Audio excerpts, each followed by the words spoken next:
बिस्मिल्लाहिर्रहमानिर्रहीम, अस्सलाम वालेकुम। मैं हूं शाहिद सकलैन और आप देख रहे हैं मेरा यूट्यूब चैनल और फेसबुक पेज। बुध का दिन है और 24 मई है। तहरीक इंसाफ छोड़ने वालों की प्रेस कॉन्फ्रेंसेस आप सारा दिन देखते हैं, एक के बाद दूसरा और दूसरे के बाद तीसरा। और आज बाकायदा तौर पे इमरान खान साहब के करीबी दोस्तों में से, जो उनके बिल्कुल हर वक्त साथ होते थे और जिनके हवाले से कहा जाता था कि शायद इमरान खान साहब हर बात में इनसे मशवरा लेते हैं, मेरा मकसद फवाद चौधरी साहब का है। फवाद चौधरी साहब ने भी आज बाकायदा तौर पर प्रेस कॉन्फ्रेंस करके तहरीक इंसाफ छोड़ने का ऐलान कर दिया। साथ साथ जब मैं ये वीडियो रिकॉर्ड कर रहा हूं तब तक तो नहीं पहुंचे, लेकिन असद उमर साहब के हवाले से भी एक खबर आ रही है कि वो अडियाला जेल से तो रिहा हो गए हैं, पिछले दरवाजे से इस्लामाबाद रवाना हो गए हैं। एक्सपेक्ट यही किया जा रहा है कि असद उमर साहब भी थोड़ी देर बाद शायद कोई प्रेस कॉन्फ्रेंस करें और उसके बाद तहरीक इंसाफ छोड़ने का ऐलान कर दें।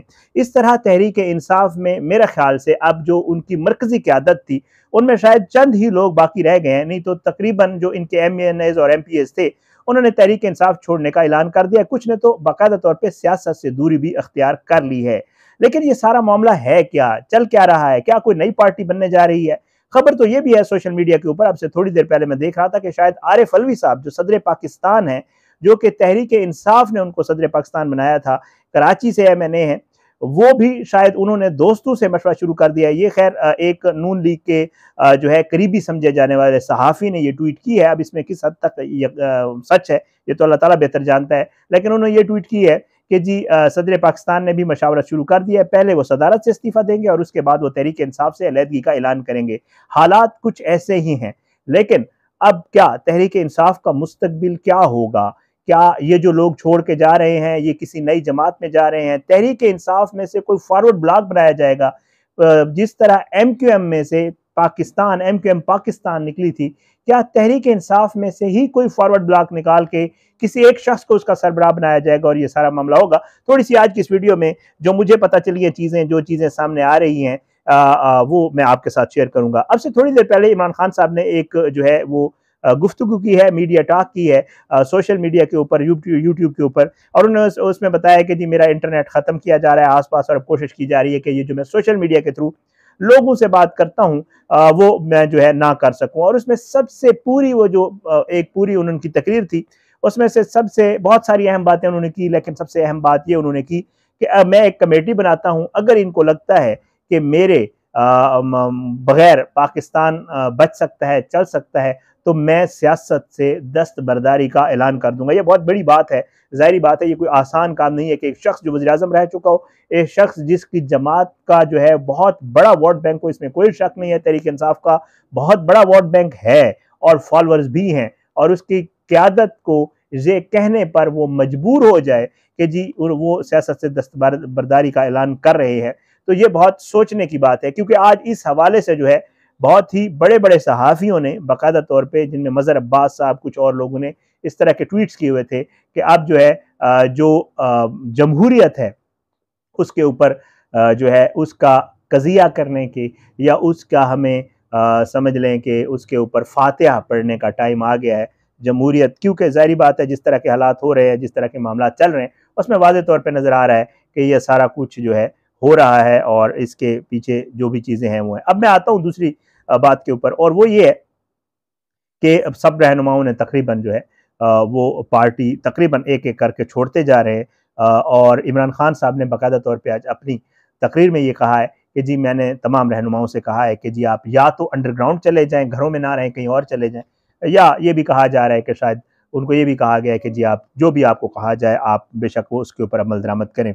अब ये है कि जी एक और चीज़ जो आज खुलकर सामने आई है वो ये है कि फैसल वाडा साहब, आपको पता है फैसल वाडा साहब कौन है, तहरीक इंसाफ में शामिल थे, फिर उसके बाद तहरीक इंसाफ छोड़ी, प्रेस कॉन्फ्रेंसेस की, उसके बाद टीवी के ऊपर उनके इंटरव्यूज़ करवाए गए और उसके बाद जो है सूरत हाल बनाई गई। फैसल वाडा साहब बाकायदा तौर पे फवाद चौधरी साहब ने जब प्रेस कॉन्फ्रेंस छोड़ी है तो एक खबर एक प्रेस कॉन्फ्रेंस की है और पार्टी छोड़ी है, तो एक खबर सामने आई कि फैसल वाडा साहब इस प्रेस कॉन्फ्रेंस से पहले फवाद चौधरी साहब जब रिहा हुए थे, उनकी अहलिया ने एक ट्वीट किया था, हिबा चौधरी साहिबा ने, कि इमरान खान साहब ने तमाम रहनुमाओं की गिरफ्तारी की मजम्मत की, लेकिन फवाद चौधरी की गिरफ्तारी की नहीं की, नाराज़गी चल रही थी। लेकिन इस दौरान बताया यही जाता है कि फैसल वाडा साहब से फवाद चौधरी साहब ने 1 घंटा तवील मुलाकात की। उस 1 घंटे की मुलाकात में फैसल वाडा साहब ने फवाद चौधरी को किस चीज़ पे राज़ी किया कि उसके बाद वो फवाद चौधरी को लेके एक अहम शख्सियत के पास गए और वहाँ पर फवाद चौधरी की मुलाकात करवाई गई। और उस मुलाकात के बाद फवाद चौधरी ने प्रेस कॉन्फ्रेंस तो नहीं की, लेकिन ट्वीट के ज़रिए जो है वो तहरीक इंसाफ छोड़ने का ऐलान किया है। तो ये सारी सूरत हाल चल रही है। अब जो है इसके आगे एक और भी मामला है, और वो है जो है वो जहांगीर खान तरीन साहब, जो कि आपको पता है बहुत एक्टिव किरदार अदा किया तहरीक इंसाफ की हुकूमत बनवाने में। सन 2018 के इलेक्शन के बाद बाकायदा तौर पे जो है वो अपने जहाज़ का उनका इस्तेमाल हुआ, जिसमें लोगों को लाद लाद कर लाया गया, और उसके बाद दोबारा से एक्टिव हो गए हैं। उनका वो जेट, बल्कि मैं तो देख रहा था JKT के नीचे किसी ने लिखा हुआ था जेट खान। तो बहरहाल वो भी एक्टिव हो गए हैं। तहरीक इंसाफ को जो है एक तरफ तो तहरीक इंसाफ के लोग छोड़ के जा रहे हैं, तो दूसरी तरफ कोई एक नई जमात का सेटअप भी बन रहा है, और उसके हवाले से मुख्तलिफ और मुतज़ाद खबरें आ रही हैं। क्योंकि आज ख्वाजा आसिफ साहब जो वज़ीर दिफा है, उन्होंने बाकायदा तौर पर यह इंदिया दिया है, बाकायदा तौर पर यह कहा है कि तहरीक इंसाफ को कलअदम भी करार दिया जा सकता है। तो अब अगर ये सूरत हाल होगी, तहरीक इंसाफ अगर कलअदम होगी, जो कि नहीं होनी चाहिए मेरे ख्याल से, क्योंकि सियासत करने का हक हर किसी को होना चाहिए। अगर तहरीक इंसाफ कलअदम होती है तो फिर एक नई पार्टी के हवाले से बात की जा रही है। मसला वही है, मामला वही है कि शायद तहरीक इंसाफ का कोई और जो है शक्ल बन जाएगी। तहरीक इंसाफ पाकिस्तान होगी, तहरीक इंसाफ पेट्रियाट होगी, कोई तहरीक इंसाफ का फॉरवर्ड ब्लॉक होगा, जिसमें ये लोग होंगे जो छोड़ के जा रहे हैं। और उसके बाद जो है उनको हेड करने के लिए 2-3 नाम आ रहे हैं। शाह महमूद कुरैशी साहब का भी कहा जा रहा है, परवेज़ इलाही साहब का भी कहा जा रहा है, बहुत सारे लोगों के नाम आ रहे हैं कि शायद वो उनमें से कोई एक इस पार्टी को हेड करेगा। और चौधरी सरवर साहब भी इसमें एक्टिव हो गए हैं। चौधरी सरवर साहब को भी आप जानते हैं कौन है और किस मामले में हैं।